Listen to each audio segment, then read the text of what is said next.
গোপাল ভাঁড়ের চালাকির গল্পটা বেশ মজার। অসুস্থতার নাটক করে কিভাবে সে সবাইকে শিক্ষা দিল চলুন দেখি। রাজসভায় তো রাজামশাই বেশ চিন্তায়। আরে গোপাল কই? আজও তার দেখা নেই। আর তারপরই খবরটা এলো, গোপাল নাকি ভয়ানক অসুস্থ, বিছানা ছেড়ে উঠতেই পারছে না। আর এই সুযোগে মন্ত্রীমশাই হাজির, ভাবখানা এমন যেন তার কাছে হাজারো টোটকা আছে। তার নিদানও কিন্তু বেশ অদ্ভুত। থানকুনি পাতা বাটা, তার সাথে রসুন আর গুড়, ভাবা যায়? গোপাল তো ভয়েই শেষ, চিৎকার করে বলল, ওরে বাবা, এ তো আমাকে মেরে ফেলার মতলব। শেষে রাজবৈদ্য এসে আসল রোগটা ধরলেন, বললেন বেশি খাওয়া আর কম নড়াচড়াইয়ের কারণ। আর যায় কোথায়? রাজা সঙ্গে সঙ্গে হুকুম দিলেন, গোপালকে রোজ শরীরচর্চা করতে হবে।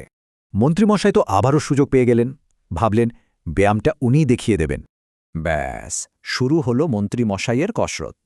প্রথমে বললেন, এক পা তোলো দেখি। এরপর ঝুঁকে দেখানোর চেষ্টা, কিন্তু তার ওই বিশাল বপু নিয়ে সে কি আর সোজা কথা? আর যা হবার তাই হল, মন্ত্রীমশাই গেলেন উল্টে পড়ে, সে এক দৃশ্য বটে। আর দোষ দিলেন কিসের? বললেন, ভোরকে গিয়ে বাবা, হড়কে গেছি। ব্যায়ামের তো হলো দফারফা, তাই রাজা এবার নতুন বুদ্ধি দিলেন, সকালে একসঙ্গে হাঁটতে হবে। সকালে হাঁটা? গোপাল তো পড়ল মহাভাবরে, কিন্তু তার মাথায় তো বুদ্ধি খেলে গেল। কয়েকটা বাচ্চা জোগাড় হলো, সাথে কিছু পশুর মুখোশ, ব্যাস, ভোরে সারপ্রাইজের জন্য সব রেডি।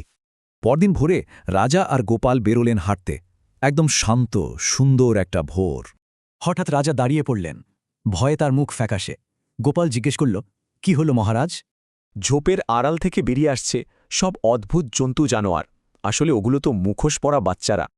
ওই দেখে রাজা আর মন্ত্রী দিলেন দৌড়, পালাও বলে চিৎকার করতে করতে হাওয়া। গোপালের বুদ্ধি কাজে দিল, রাজার সকালের স্বাস্থ্যকর হাঁটা হয়ে গেল ভয় দৌড়ানো। তারপর থেকে রাজা আর কোনোদিনও সকালের হাঁটার নাম মুখে আনেননি। গোপালের সমস্যাও মিটে গেল। গল্পটা তো শেষ হলো, কিন্তু প্রশ্নটা রয়েই গেল, বুদ্ধির জোর বেশি নাকি শরীরচর্চার?